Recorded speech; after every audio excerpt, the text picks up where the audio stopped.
First and foremost, allow me to congratulate ASEAN and the EU on 45 years of very productive cooperation. And congratulations to the organizers of the ASEAN EU Higher Education Fair 2022. Now, okay. I'm Dr. Roger Chow Jr. I'm basically the Assistant Director and Head of the Education, Youth, and Sports Division at the ASEAN Secretariat. What I'm going to talk about is the developments building regional higher education space in the Southeast Asian region. But prior to that, allow me to frame it within the context. As we all know, the UN 2030 Sustainable Development Agenda has been established with 17 different goals as sustainable development goals. And in particular, for education, Sustainable Development 4 and 17 are very important. Basically, quality education and partnerships for the goals. But education covers the whole spectrum of the Sustainable Development Agenda, as education has a role to play across the different sectors and contributes to the development of a peaceful, prosperous, and sustainable global community. Framing it outside of the Sustainable Development Agenda, we also have to consider the various UNESCO regional and global recognition conventions as seen in this slide. There are conventions from Africa, Asia and the Pacific, Europe, Latin America, and quite recently the Global Recognition Convention. Take note, this is the second generation. There was a first generation which started, I think, as early as 1960s. In the Asia Pacific region, the earlier generation was in 1983. In 2017, we have the Tokyo Recognition Convention, which has already been established and already in force. Outside of that, in the education sector, what are the goals? So what are the key trends? These are just some of them. Basically, massification and diversification of higher education, a shift towards outcomes-based education and achieving and acquiring 21st century skills, or basically relevant skills. This includes hard skills and soft skills. There's a trend on increasing international student mobility. Aside from that, there's a trend on increasing collaboration in research and faculty exchanges and faculty mobility as well. Significant cross-border and transnational education has been growing over the past decade. There's a focus on internationalization and regionalization of higher education. And of course, a significant use of ICT in education.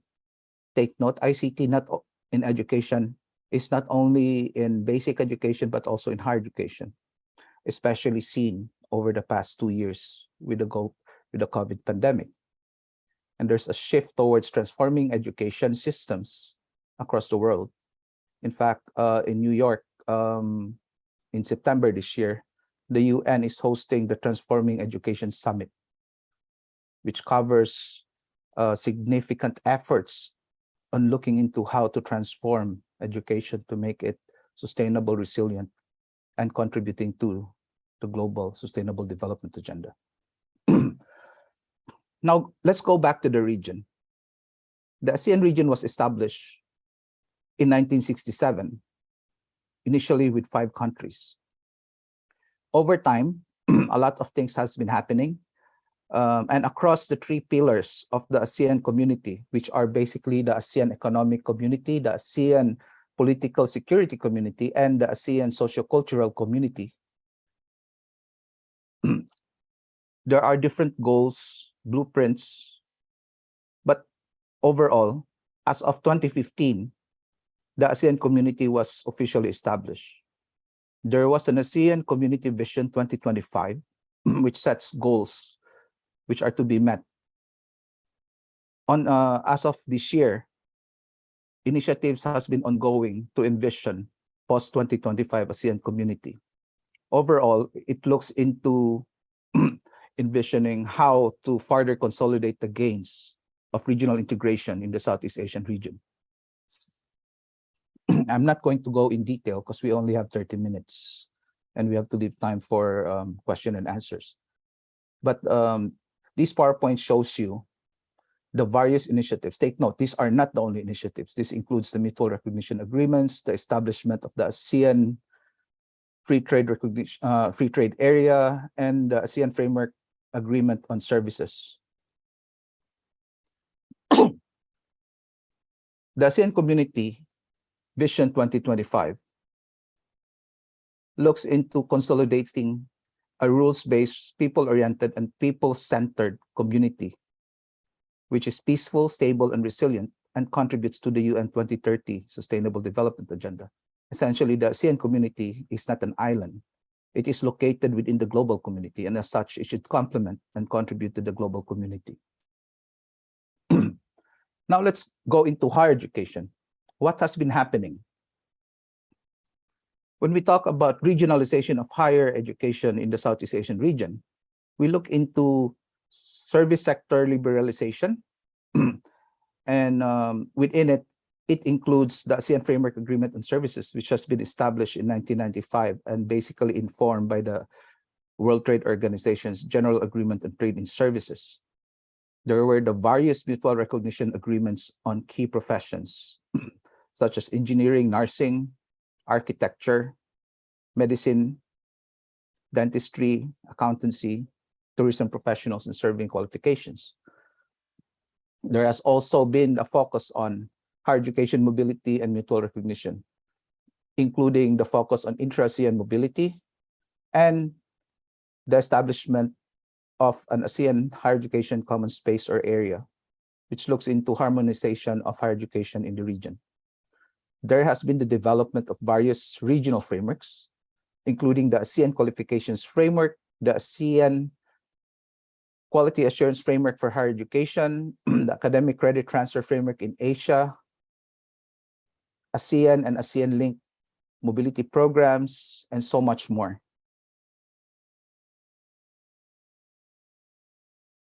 Aside from that, there has been a focus on ASEAN awareness and community building, which includes the development and promoting of the ASEAN identity and enhancing a sense of community and belonging to the ASEAN region, essentially promoting the notion of ASEAN-ness.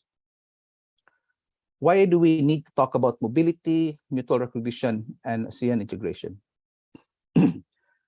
I have argued a few years back in a published article that mobility and mutual recognition are key to ASEAN integration, essentially in support of free mobility, particularly of services, skilled labor, investment, and capital, and working towards one ASEAN community. Mobility and recognition facilitates identity formation and a sense of community, and this has been proven by the Bologna process in Europe and the establishment of the ASEAN, of the European higher education area, and which eventually expanded to become the European education area. However, there are challenges. International student and professional mobility in the region is very low. I mean, at least within the region. In 2015, only 6.92% of ASEAN students are moving or studying in another ASEAN country. This is something that needs to be addressed. This came from the UNESCO website. And the reason why I placed this and going to present it in front of you is to showcase or at least inform you of the relationship between three key aspects necessary for international mobility of students and workers. These are basically quality assurance, the qualifications framework, and recognition of qualifications. These three has to be put in place to support international student, faculty, researcher, and basically professional mobility. What has been happening over the past decades? This slide presents to you a number of higher education regional initiatives, which started all the way from 1990s. And this has been organized in terms of Jane Knight's FOPA, or basically functional, political, and organizational approaches. So the establishment of various regional organizations focused on higher education, such as SIMIRAHED, which is the Southeast Asian Ministers of Education Organization, Regional Center for Higher Education and Development. The establishment of the ASEAN University Network, which basically had their own networks as well, such as the AUN Quality Assurance Network. The establishment of the ASEAN Quality Assurance Network in 2008. The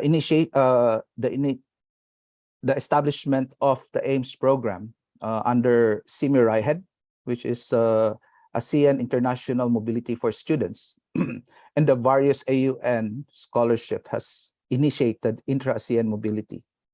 However, the number of scholarships and mobility is significantly low.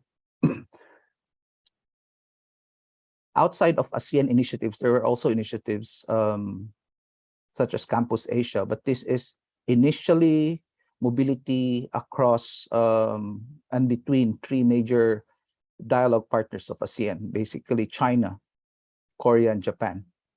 However, the past years, they have been expanding this program to include Southeast Asian students in the mobility program. Last year, there was a study on enhancing intra-ASEAN university student mobility. Sorry, it's not last year, it's 2 years ago, it's 2020. The focus of this was to understand what is happening and how to promote intra-ASEAN mobility in the region. Currently, there's a program that will be launched soon, hopefully towards the end of this year. We're just waiting for the final approvals, which will look into establishing an ASEAN-branded scholarship. How it will be undertaken and formed and established will still be subject to the research on the first part of the component of the project. Now, I mentioned earlier that recognition, quality assurance, and qualifications framework are very important when we talk about mobility in the region. The ASEAN Qualifications Reference Framework is a major regional framework that enhances equivalency and promotes recognition of higher education qualifications in the region. Also, it also enhances the recognition of professional qualifications eventually. This has to be linked with initiatives for quality assurance at national levels to ensure that the quality of qualifications that are issued and awarded are at par and essentially going to be recognized by the other countries and other institutions, including higher education stakeholders, particularly the labor sector. There are other initiatives that are ongoing. There are credit transfer systems, take note, systems, not system, because there are a number of credit transfer systems in the region. To date, there is no Southeast Asian country yet that has ratified the 2011 Recognition Convention. As such, this is a major hindrance, as this particular UNESCO Recognition Convention actually puts in place certain frameworks, guidelines, and principles to ensure transparency and ensure the right of students to get their qualifications that they earn recognized across different countries, not limited to the Southeast Asian region. However, there are ASEAN mutual qualifications agreements on several professions. The implementation and effectiveness of these mutual recognition agreements varies. In some professions, it has been very effective, but in most of the professions, there needs to be more work. And there's also a need to expand the professions covered under these mutual recognition agreements. So as such, there's a major need to develop and adopt more recognition, mutual recognition agreements across Southeast Asian countries. Last year, in 2021, July 27, the ASEAN Working Group on Higher Education Mobility was established. Initially, this working group was focused on developing intra-ASEAN mobility, particularly through the establishment of a an ASEAN scholarship scheme. This has been expanded and developed initiatives to promote and establish a higher education common space in the Southeast Asian region. Exactly 1 year after its establishment, in July 27, 2022, just last week, just last week, in Hanoi, the various stakeholders in the region, including the ASEAN Ministries of Education, the ASEAN Secretariat, the SHARE Program, Southeast Asian Senior RIHED, Asia Europe Foundation, UNESCO Bangkok, ASEAN University Network, jointly launched the roadmap on the ASEAN Higher Education Space 2025 and its implementation plan. This is basically to set the goal of establishing a common space, a common higher education space in the Southeast Asian region. All the regional and international organizations working on Southeast Asian higher education has seen the need to increase partnerships and to work together towards establishing a higher education space in the region because of the need and challenges at global, regional, and national levels. It's also in line with SDG 17, where we look at partnerships for the goals.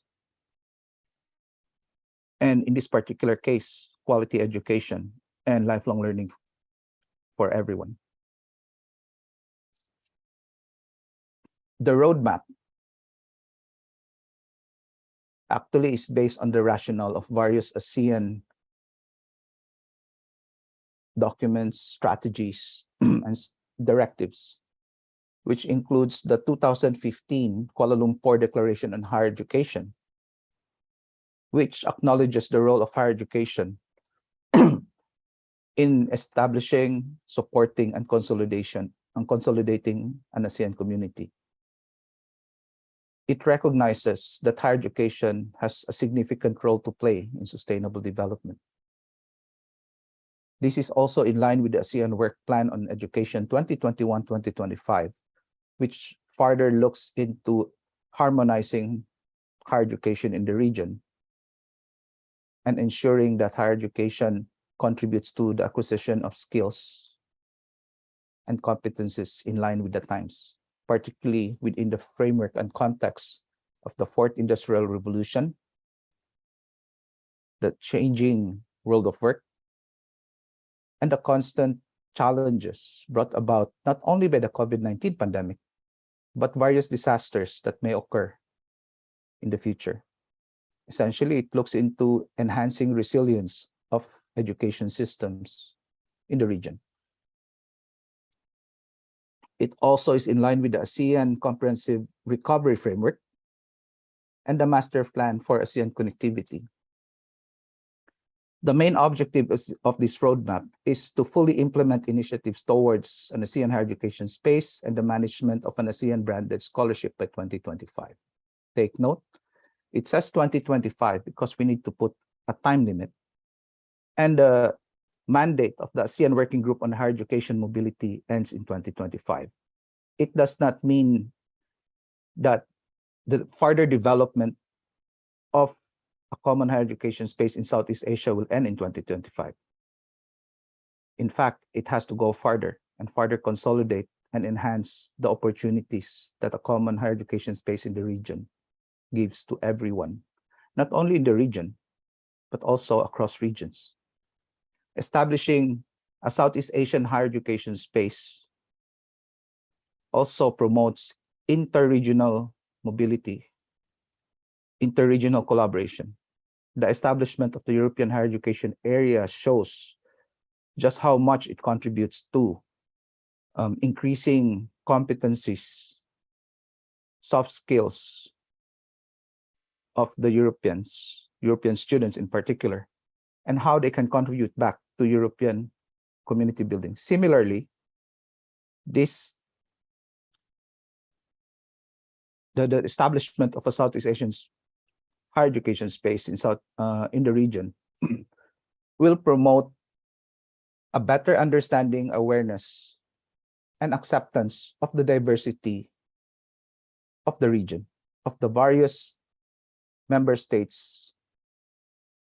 And of course, that contributes back to a sense of identity, awareness, tolerance to various cultures and differences, but also contributes to region building.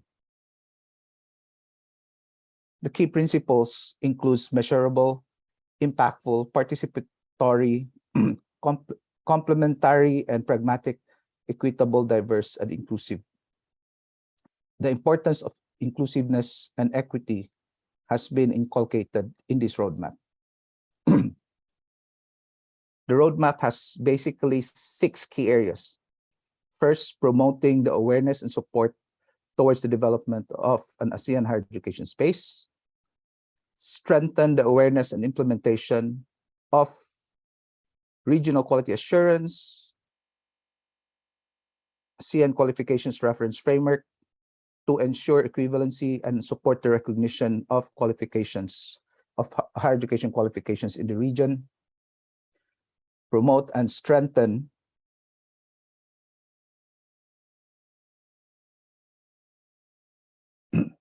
and implement mutual recognition on higher education qualifications and professions. And basically, key area 6, which is the most challenging one, is the design and setting the foundations that ensure sustainability of a common higher education space in the region. How come this? Okay. Now, what are the opportunities and challenges? In terms of opportunities, the establishment of a Southeast Asian higher education space is significantly aligned to UN 2030 Sustainable Development Agenda and the commitments of the member states. And as mentioned earlier, it enhances awareness, identity, and supports the consolidation of an ASEAN community.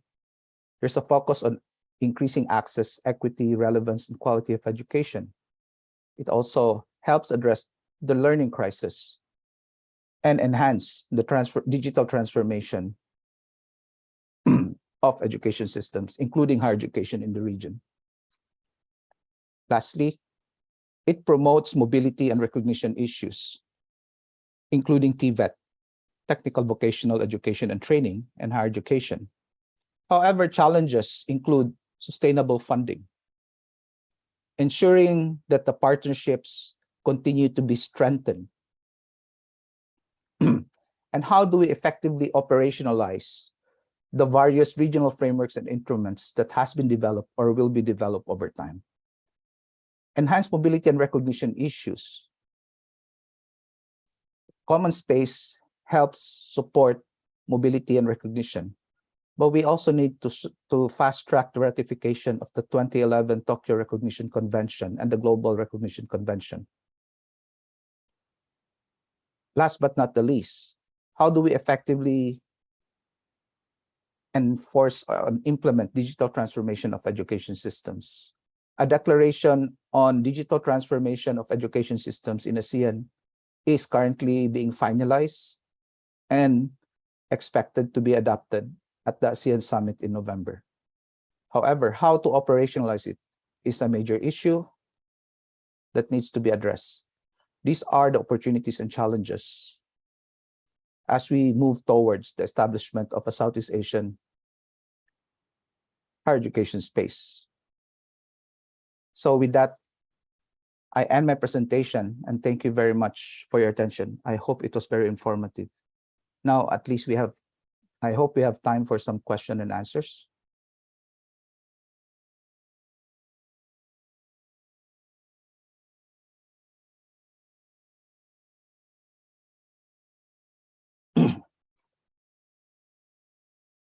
My presentation was actually quite short, but I hope it was not too fast and that you actually gathered the rationales and the challenges of establishing a Southeast Asian higher education space.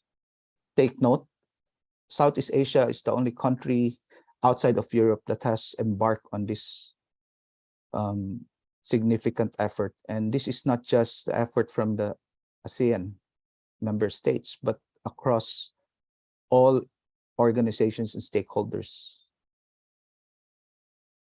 working on higher education in Southeast Asia.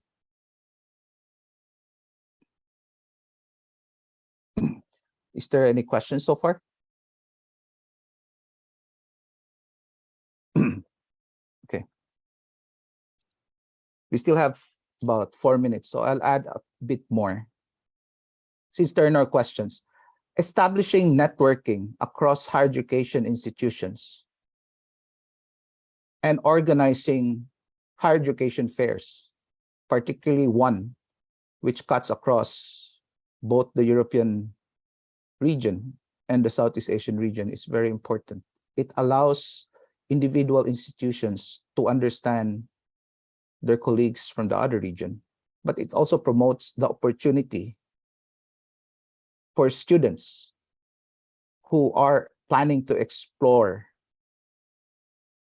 opportunities for further studies and research, not only in the region, but across the region. Information sharing and transparency, and presenting the various students and faculty what is available and what is possible is significant. And as such, the organization of the European, the ASEAN EU Higher Education Fair, be it in person, face-to-face, or virtually, is very important. So I'd like to congratulate both ASEAN and the EU delegation for organizing this event. 3 minutes left. Yes. There's a question actually. What is your vision of the ASEAN higher education space? ASEAN higher education space by 2025, the vision is being developed, but basically we look into increase ownership and governance and directives, which is shared and inclusive across all the stakeholders in the region. That's all the stakeholders, regional organizations, international organizations that work in higher education in the region, including ministers of education, university leaders, students, and faculty. Now let's go to the other question. Benchmark quality of education. There are two levels in terms of quality of education. The ASEAN Quality Assurance Network works on ensuring quality of quality assurance agencies. There's also a framework on quality assurance which needs to be undertaken by individual institutions. The QA network is also working on institutional and program assessments and accreditation. There are a lot of things that are happening. Of course, there's still more work to be done. And with all the regions and stakeholders in higher education working together and further consolidating their efforts, I'm sure quality assurance recognition and basically quality of higher education programs will be drastically improved. Thank you. I hope I answered those questions. Yes, if you have other questions, I will be online on the live chat 4 p.m. to 6 p.m. Jakarta time. And that will be on the ASEAN virtual booth. Thank you very much.